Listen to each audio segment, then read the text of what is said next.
Hello, everyone, and welcome back to week 5. So it's our Ender's Game Book Club. Today with us, we have Kay. I just wanted to make her wave again. I'm Chris, and we also have our guest speaker, Cynthia, with us. So she'll be talking in a little bit. But here is our cool slide. So again, continuation of Ender's Game and educational theory. As always, collaborating with the Game and Sims Network from ISTE. And as always, here are the platforms that are out there. So focus this year is on games as conveyor of digital literacy and citizenship, game narrative and metagame information and technology literacy. So last week we talked a bit about DARPA and the wonderful land of DARPA and all the wonderful things that are going on when it comes to trying to figure out how to find the technologies for national security. And actually, our guest speaker today can talk a little bit about some of the stuff she's been doing or she's been involved in. And so without further ado, we'll turn it over to Cynthia to talk about her subject today. He says ever so confidently. I hope I'm audible.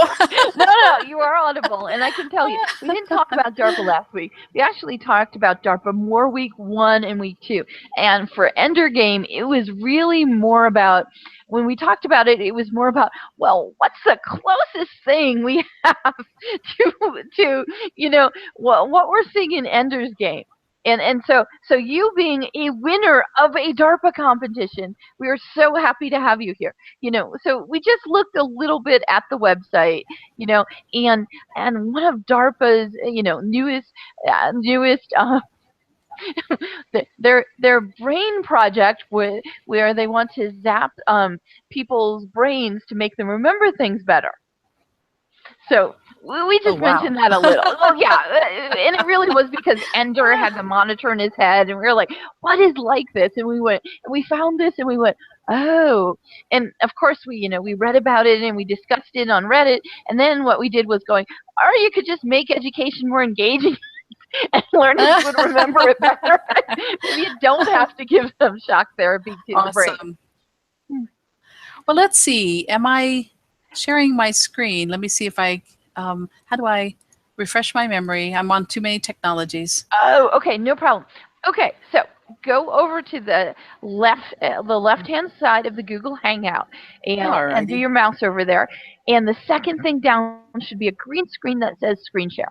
There we go. They have it hidden. And awesome. I only do this 4 times a year or something with you guys. Oh, I know. You're the only people I know who use Hangouts anymore. So I know. I'm so sorry. Yeah. No, it's okay. It's just that it's the automatic upload to YouTube, and we're a little lazy, so that's why we do it. That's it. Now, I noticed this is going, hopefully it's all on screen. And, I just finished reading Ender's Game again. And so now I'm going to think about this talk. And I gave this a couple of times for those of you not familiar with it. This was for the EdSim Challenge. And, of course, they awarded the winners finally. Did you see? And it was some wonderful schools. Yeah, schools and companies. So I'm so pleased that they got it. You know what I mean? Because I was starting to sweat bullets. I was thinking, oh, my gosh, if you did get it, you have to do the hustle to get everything done in a month, Yeah, and that would be bad. And that was the EdSim Challenge from the Department of Education. Kind of That's right at the end of Obama's and into Trump's thing, and they just announced the 5 finalists who oh my God, they are going to have to do such fast rapid prototyping to try and go ahead and get and compete. It's basically they're putting a version of the Shark Tank on with. That's right. And for this talk here, just to orient everyone, I was thinking about the EdSim Challenge, which was encouraging us to do this blended reality thing with augmented reality and virtual reality and, of course, mobile devices and a lot of different technologies. And, the common theme in all of that and in Ender's Game seems to be communication to me. Now, I am a positivist, I'll tell you guys. So I tend to look at the, and to take it to the most simple, I tend to think of the opportunity, okay? So as we think about this technology, and to me, VR happens in virtual worlds in the sense that we have all this interactive content and we have people to interact with. So often people ask me, well, what do you mean about these 3D VR technologies, like downloading apps to your phone and using it on Google Cardboard? And I said, well, some of them are interactive, but most of them are 360-degree video. So you have to separate out all your technologies, and you have to realize that for a person like me, and as we read in the book, it was all about interaction with content and communication with others. So if you're lacking the others, it's a pretty quiet world, and a very dismal experience for people like me I get in them and I go, okay, where's my interaction devices? Where are my peeps? How do I communicate with them? And then third, how do I create, or how do I transform the world?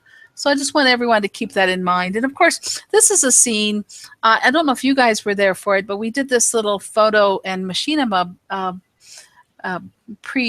before the 2013 Virtual World's Best Practices in No, I Education. wasn't there for it. And I sunk my camera down into the planet so it disappeared. And I love the fact that we can get these interesting perspectives about where we're standing and the people around us, and we're all dancing, Of course. We're doing everything from a little can dance to the time warp for this little machinima. It was so fun. And I was looking around at all the planets and the space and the opportunities, and I was thinking to myself, we're all pioneers. And as we read and communicate and even create these talks, we're all sharing ideas about our vision of today and the future, and how we want to preserve the things we value, which includes how we interact with one another, right?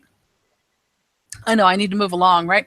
But and of course, my audience, when I was giving this, didn't know what these things meant. So of course, I use these terms all the time. But to me, it's about presence. And in Ender's Game, he had to be a part of. He wasn't just playing a role, playing a game, and trying to win. His presence had an impact on his ability to perform and to adapt to changing. So that adaptation, I think that's another element people do not realize is critical for VR, is that it's not just putting on a device and seeing the world close up or immersively or in mouse look. It's this notion that you have a sense of presence, and your very presence within the world changes the world in some fashion and affects others. Years ago, folks from the National Science Foundation came to one of my talks. I want to say it was like 2007, 2009. It was right after they updated all their websites, And after you make one of those monumental changes and expenses, the last thing you want to hear is, hey, we're doing all this VR stuff, Yeah.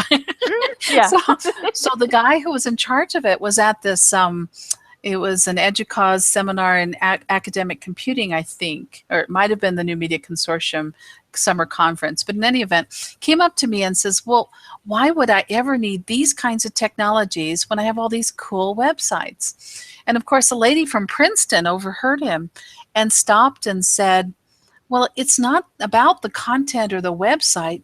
It's about the interaction between people and the content. Absolutely. Yeah, and how they contribute to that experience at that moment in time that causes a synergy that you just can't get from visiting a 2D site, and I think that's what's interesting about all that terminology. Now, for the audience I was presenting this for, I was thinking about all our current research topics in my various research groups, and how any of them could contribute to the EdSim challenge. And for those of you not familiar, that of course is through the Department of Education, and I don't know if they're going to do that every year or if that was a one-shot, but I want to recommend that everyone get involved. Kay got us involved. She was the stimulus. Yeah. Kay and Chris contacted me and said, yo, let's form a team. And because of their ideas and with Sherry Jones and others, because of that, all kinds of new ways of thinking occurred to me. And so even though we didn't submit through that team, I was very stimulated by that. But here's what we're doing in our Moses group. And that's, speaking of Ender's Game, it's the Military Open Simulator Enterprise Strategy, right? And that in the early days, we had over 266 researchers, educators, military personnel, personnel, defense contractors, artists. We had quite a few personalities from all walks of life participating. And of course, over the years, the mix has changed a little bit. But recent topics has been about realism and having an authentic identity that represents yourself. And of course, they're first thinking about the physical. So you'll notice the young soldier up there, they have taken 72 to 90 cameras. Nowadays we use 90. In the early days we use 72. And to get all those perspectives and then model him in 3D. And then they have to rig the bones and so that he can open his mouth and gesture and look fairly natural, not eerie or strange. And then we've been using various technology to work with. I don't have a HoloLens, but I have some of these others. And of course, I have the Leap Motion. I don't have the latest updates for Oculus or Leap. So I, of course, can't talk to those. But I was in a working research session on Thursday, meeting with folks and playing with their toys. And I've been inside of some of the devices, like the Virtue Sphere, it's called, which is think of a hamster ball, a big, like 10-meter hamster ball, right? And you get inside and you can walk along. And of course, once you put a head-mounted display device on your face, you can't see anything around you. The problem is this hamster ball, think about walking along it. You can run in any direction. That's the delightful part of it. But the problem is stopping. When my feet stop, the ball continues to roll. Oh, God. So I learned to walk like a duck, and I had my knees together, my ankles out as wide as they'd go. I looked really strange, right? But that was the only thing I could do to keep from pitching onto my face, And I was wearing not one of these devices I've listed here, but one that the military and NASA uses. So it was a very cool piece of gear and a very cool equipment. But I was thinking through the ergonomics and the usability and the fact that, obviously that's not for the masses, but that is for serious training simulations. Now, some of these serious training simulations we were talking about on Sunday. We're holding philosophy salons on Sunday in virtual harmony. Nice. And then we talk about these research topics. Yeah. And we were talking about a recent simulation they made where you come in by a helicopter and you come into a war-torn situation, and a mother and a child run up to you and they want to get on your helicopter immediately, but you're there to provide, let's say, medical relief or some very important mission, and you can't really fly off right that moment, nor can you guarantee who gets to come on board in case you have critically wounded, right? Yeah. So it's a simulation about empathy and pathos. It's about emotion. It really is. That's right. So we're thinking through, and of course on the bottom here, I've listed a few things that we looked at in the past.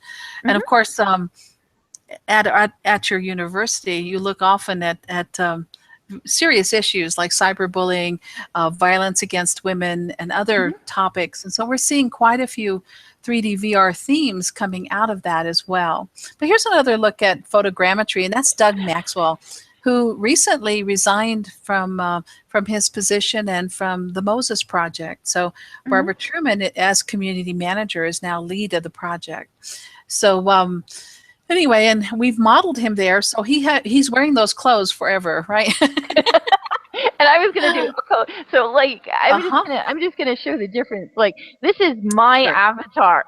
Way different,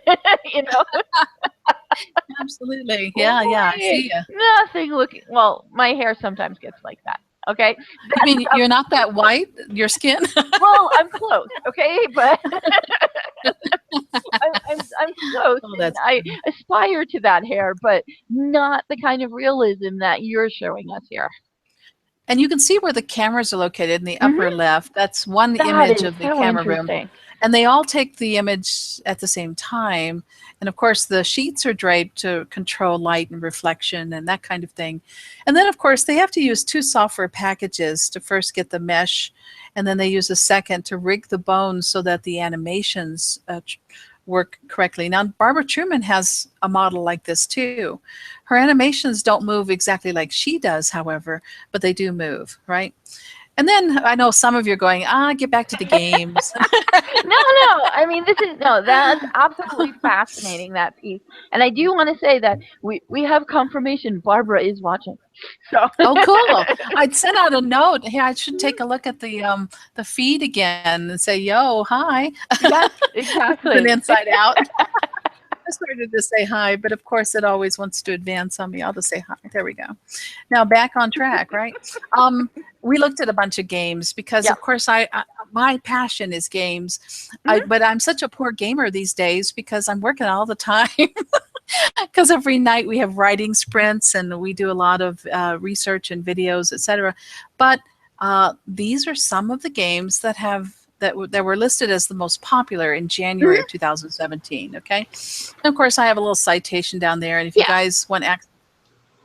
And here's images from them, because let's say images are and images are everything.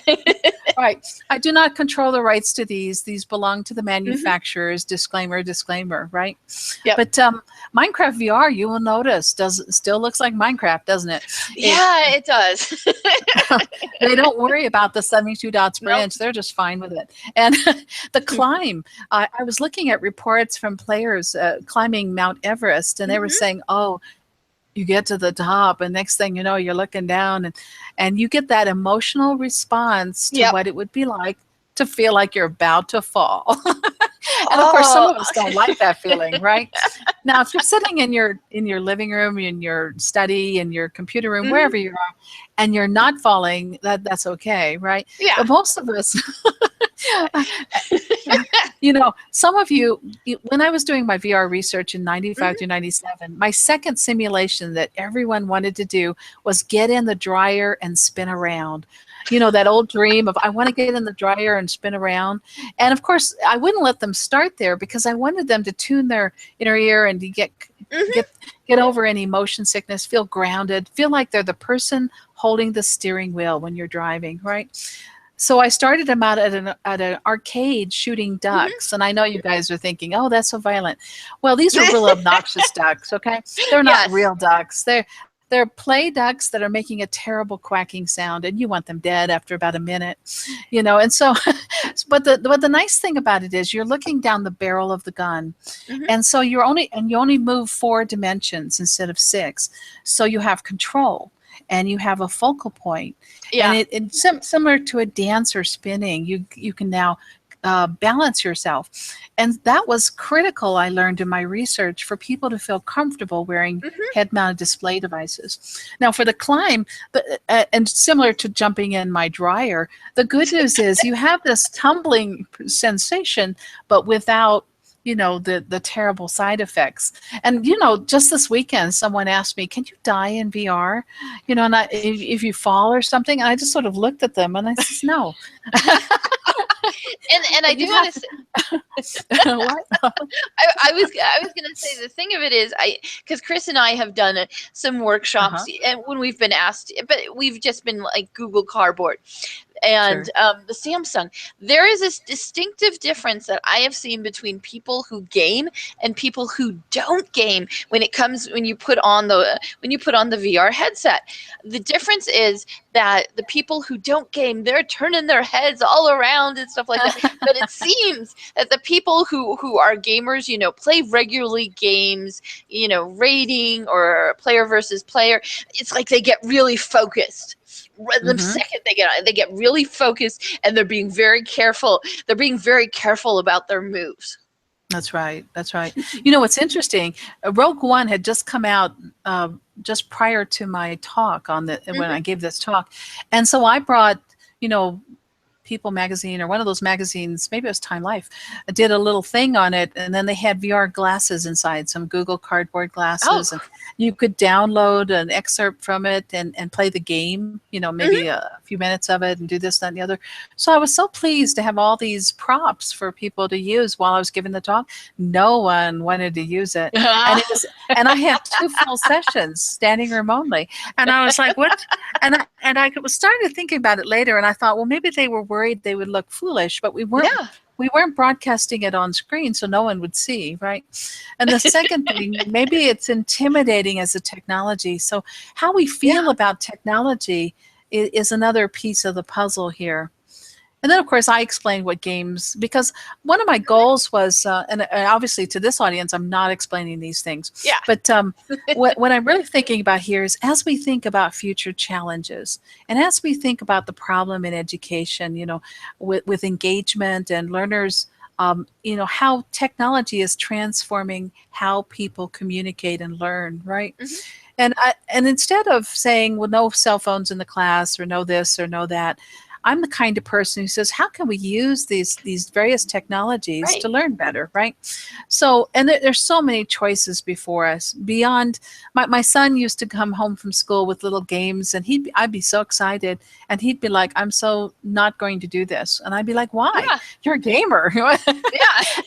and he'd say, this is a circle the words game in a puzzle. And he says, that's not a fun game. Yeah. It is to the people who love it, but that's not me. And so we started thinking through, what kinds of games do people like, and how can we reach them in so many different ways.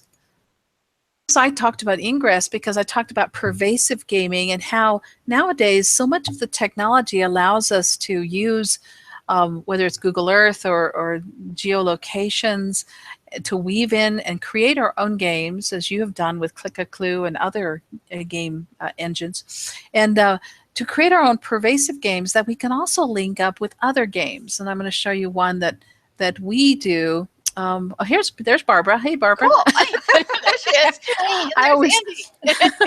There's Andy also, and that's who was hosting the. We were all three at the Sunday philosophy. It was a Simone de Beauvoir day. Okay. Yep, on philosophy. But as we thought about it, we have a couple of games that we work with that Andy has designed, and we either play test or evaluate or do research or do papers, or challenge him and say, well, what if the game had this? And of course, one of them was Survival Sim that we've done before. And then, of course, the Enigma Challenge is our latest one, which is extending the notions from Alan Turing's The Imitation Game. And it uses pervasive gaming. Mm-hmm. So he took locations around my house, locations around Barbara's in Orlando. And so we start there with his app, which is iOS-based. And then it gives you clues that lead you to Cherokee. And let me see if I have something on that. Okay, that's Survival Sim. And we are basing this on tribal leadership. So we always anchor it to some books that help us to understand, how do we structure our activities? What are the deep benefits of playing this game? It's not just a special forces game where you've crash landed in the Antarctic and you got to figure out how to survive, right? How to work cooperatively.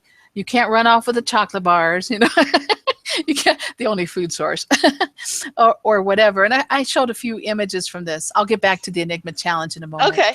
So, yeah, and what's fun about this game is it's very easy to play. You start out in that aircraft, and what we do is we make the aircraft phantom, so you crash, you fall, and then you land with this crashed aircraft, which Andy designed in Cheetah. For those of you who are designing 3D content, he loves Cheetah. And I'll say, Andy, it'd be really great if we had an aircraft. And next thing I know, we have an aircraft you can go inside. You know what I'm saying here? But there seems to be a flaw with that aircraft, a little flaw at least. Well, this one's broken. The one up in the air isn't a full aircraft. It's actually a box, with the internals of an aircraft. But Barbara and I came up with that. We were talking and we says, just standing here is not enough. We need to actually feel like we're in context and then have that emotional experience of listening to the engines disappear, falter and have problems. And what is that panicked express? Yeah. So we have that when you're on the aircraft. And then, of course, you land where the aircraft, the broken one, is in the center. And then as you touch the objects, you get these little menus. And I'm kicking at viewer 1, so you're seeing the old school menus on my displays. But and you have to rank order these things. You have to say, wow, I have a compass. Do I want to use it first? Or or I have some alcohol. How desperate am I? And then you have Crisco and a steel wool, and you're thinking, yeah. So you've got some very intriguing items. You have to figure out their order.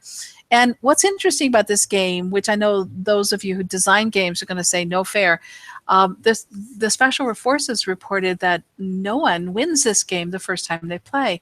Now, if anyone's out there who has, my hat's off to you. It took me a few times before I figured out. And of course, it's not just how you rank things. You have to have a rationale for when that is number one or number two. What are you going to do with it, right? And it's what you do with these things that really matters. But anyway, we have all these devices people can drive, and you can go inside.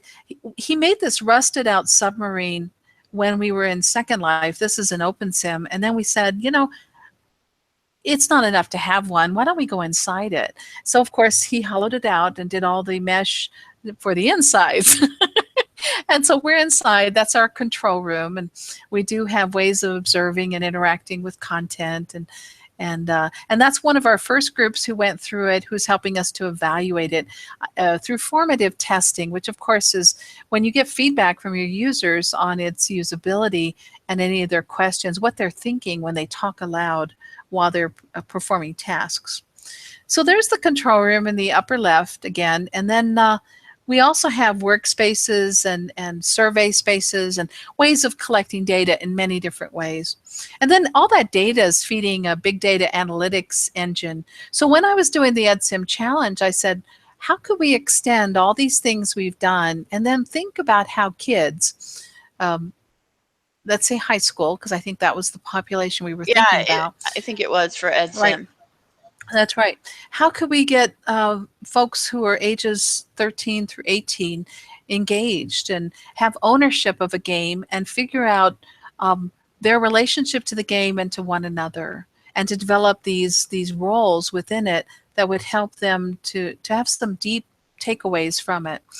And of course, the bottom chart from that book we were using to anchor it by Logan King and Fisher Wright called Tribal Culture. What's funny, or Tribal Leadership's the name of the book. But what's funny about it is it reminds me of Thomas Harris's I'm okay, you're okay, because you get to the you're not so hot, states. And of course, most of us, as we go through any activity that requires a team, we will go through that, storming, forming, norming, set of relationships, especially if you thought your survival mattered, depended on the interactions from the folks around you. If they're not rowing in the same direction, to use another metaphor, then we're in big trouble, right? So we started thinking about all that. Now, I know what you're thinking, Kay, though. You're going, oh, this is all very nice, but get back to the education. No, this is totally part of the education. I mean, well, it is. It is. I was going to say, because this is pretty, what you're talking about is pretty close to what they went ahead and did in Ender's Game. They just said, there's the game, do it. They just threw them in there. That's right. Loosely connected. They don't give you a lot of rule sets. You don't spend a lot of time. You don't do a tutorial. There's no little cut sheet on how you use the controllers. You just have to figure it out. Now, they did, and they only gave them a few sentences on what your flash suit does, what do you do with this, why the helmet's your friend, stuff like that. And of course, he discovers these things for himself as he adapts to changing situations. Well, that's what we have in ours too. Yeah.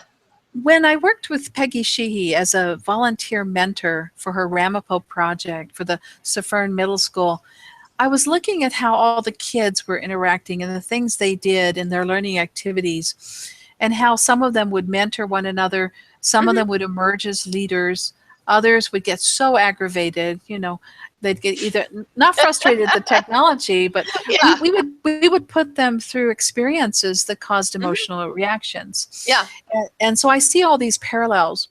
But one thing I want the educators out there to think about is, when I transform a course that I deliver either online or face-to-face to the virtual world, and I've done 52 of them now, I don't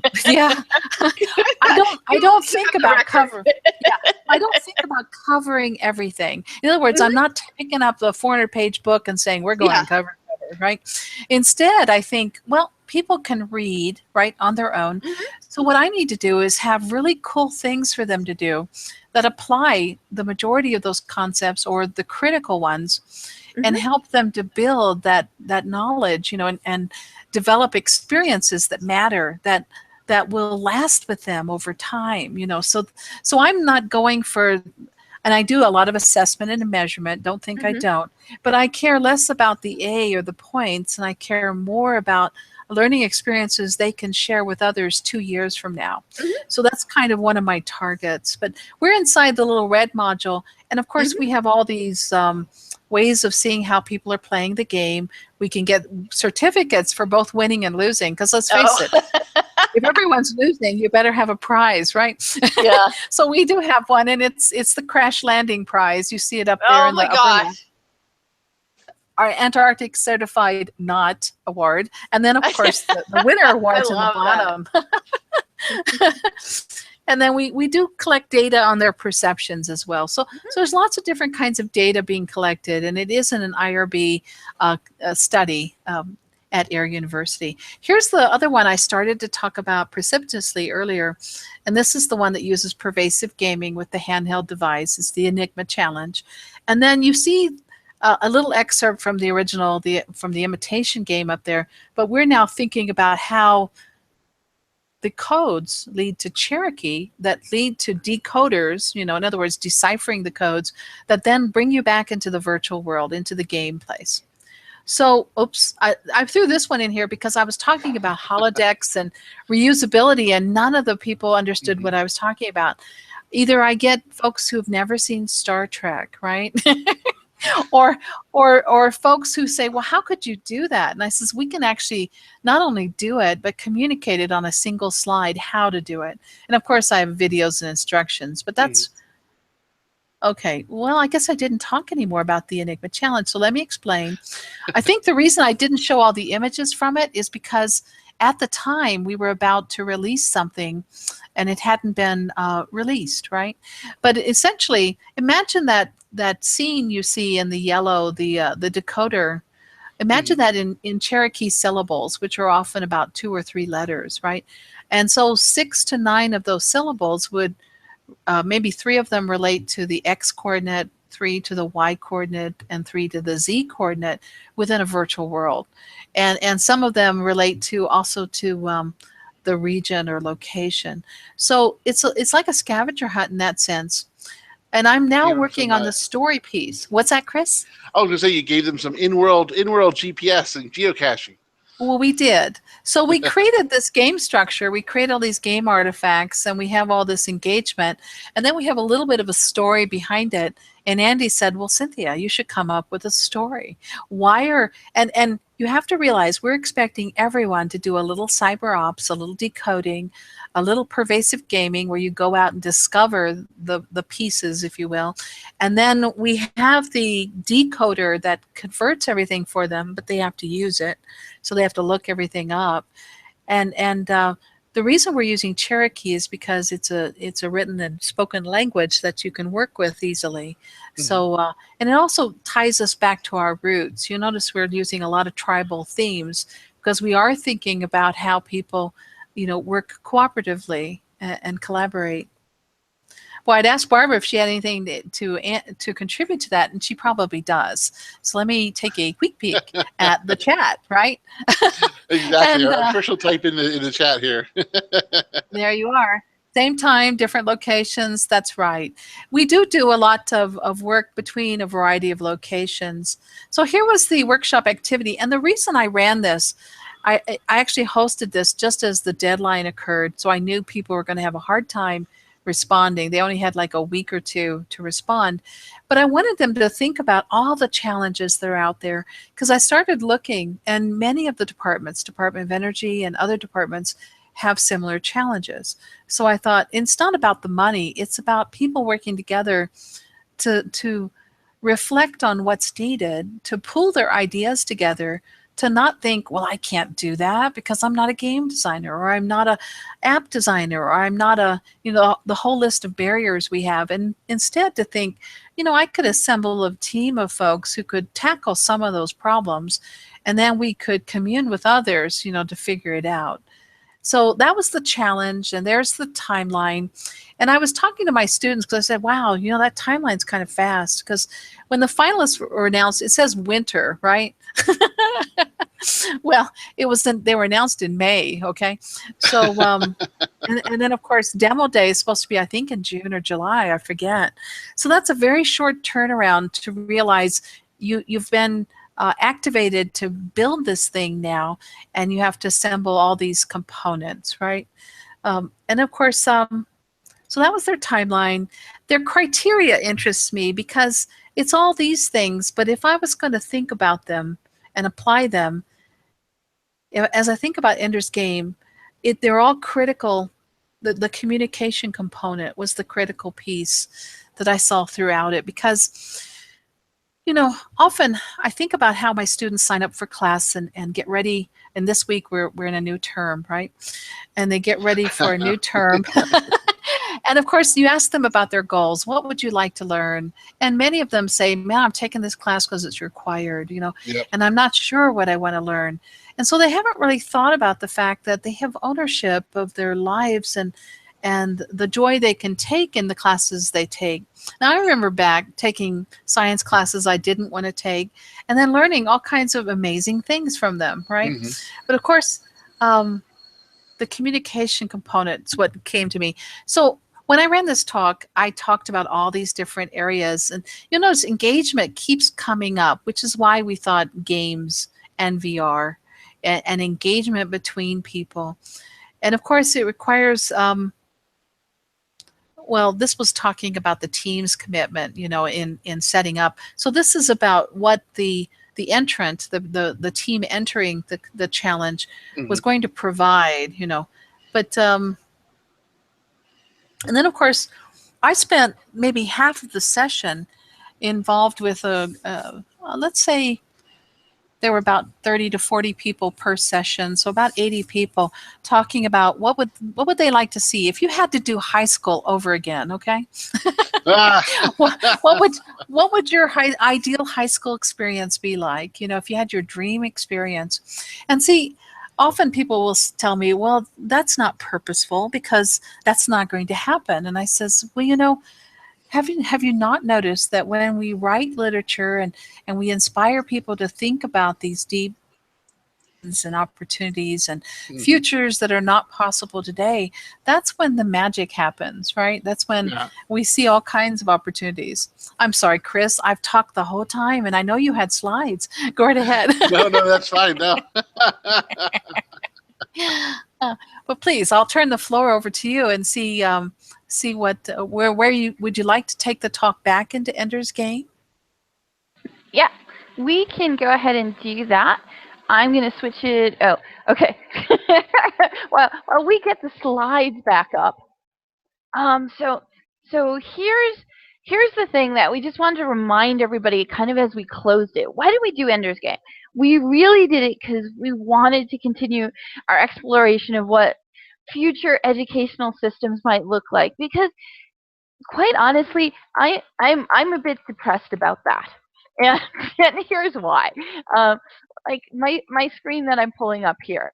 Okay, so Cynthia introduced me to Second Life, like in 2007, and it's a beautiful place to build things, but it never it definitely went through the hype cycle, and it never got out of the trough of disillusionment.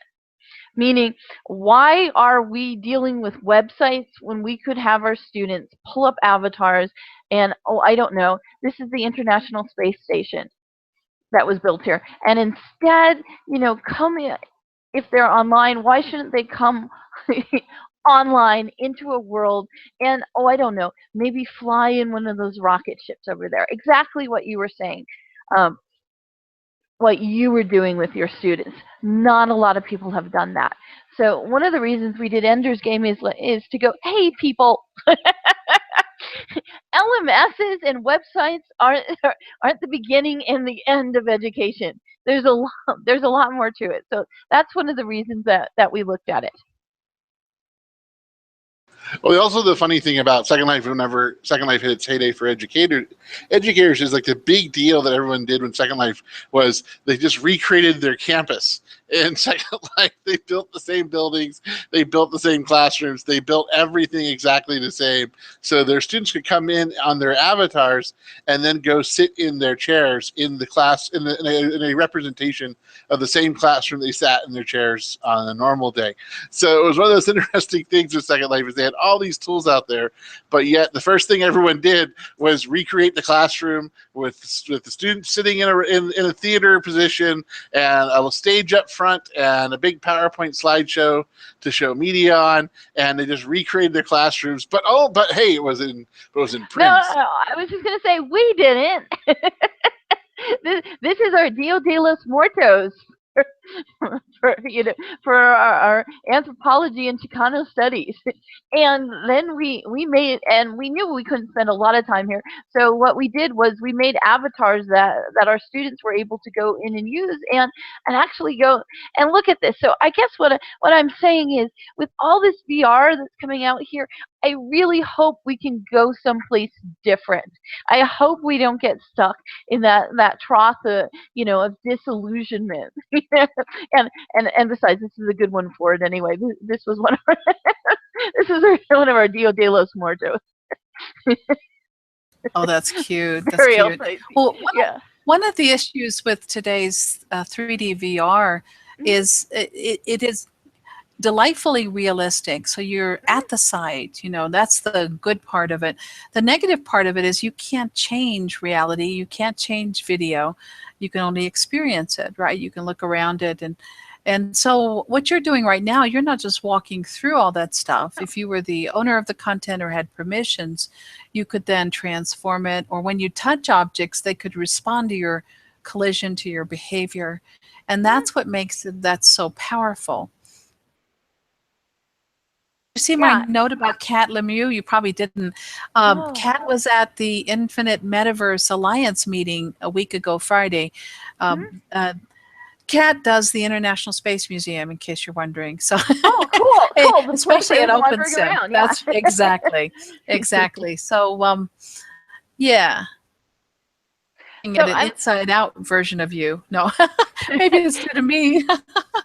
No, so I guess the thing of it is, we just want reasons why we were doing this is because God, let's move forward, okay? And if we have to go to science fiction books to move forward, then we'll do that. And the next thing, like in Ender's Game, how there was only one game. Well, we're not there. That's not where we are. We have lots of choices. There's going to be a lot of places that we can be looking at in the next, 3-4 years. And then the other reason why we pull this up, Ender's Game up, is what educational theory are they using? And we went around and around with that. We're like, man, there's a lot of behaviorism, but then there's this great social constructivism happening, and even we saw game-based learning, so a pedagogy in there, and then even the interesting thing is we saw that tiny bit of connectivism when Ender had no choice but to study how the buggers fought, because they had stripped all the strategies, all the human strategies out, and the only thing he had to study was the buggers. So his teacher was really, a non-human appliance. He was studying the aliens to go ahead and take a look at that. So, and see, that's what's so interesting, Kay, because they were studying him. Once he used the Ansible, they're linked with him and kind of watching in horror because it's not two-way communication. Exactly. So so they're picking up all these horrific images from his nightmares and his former game experiences, right, with the giants and the serpents and the Wolvar children, etc. All of that they then use those images to then communicate with him in the end. So it's very interesting how modeling, and he finds the egg, that's only through the fact that he finds familiar terrain based on his dreams and the fact that they've modeled, they've communicated with him through those dreams. So, I mean, the thing about the game-based learning that we really saw in Ender's Game, we saw a huge amount of pattern recognition that was happening. We saw lots of risk-taking. We saw constant talking and thinking and developing strategy that would fit any game-based learning. You know, I should say any of the deeper game-based learning that we're doing these days. And then so we want to thank you so much, Cynthia, for doing this with us. and we're just going to end it up here. We do have a Reddit thread, Ender for EDU. Go ahead and, we have some discussions up. Some of them are from a week ago, some from maybe 2-3 weeks ago. But still, go ahead and take a look at them. There's some interesting things here. Oh, and here I am in the virtual world. I'm looking and somebody just bumped into me. So you're right. It means nothing until there's another person around there, right? And I'm going to just switch my screen because I don't know this person and who knows what might show up. So we want to thank everybody who read with us for Ender's Game and going through it with us. Expect that we're going to expect that. Oh, yeah, somebody's talking to me. So you know what that means. I'm immediately getting out because what else would I do? But the thing about it is, think about where we can go with these games and where we can go with virtual spaces. Because they are going to really mean a lot to us. So this is our Reddit site up here, and we want to thank everybody, and especially Cynthia, for doing this with us. And good night, everybody, and expect a lot of cool things coming out later this year and into next year. So bye, everybody, and thank you.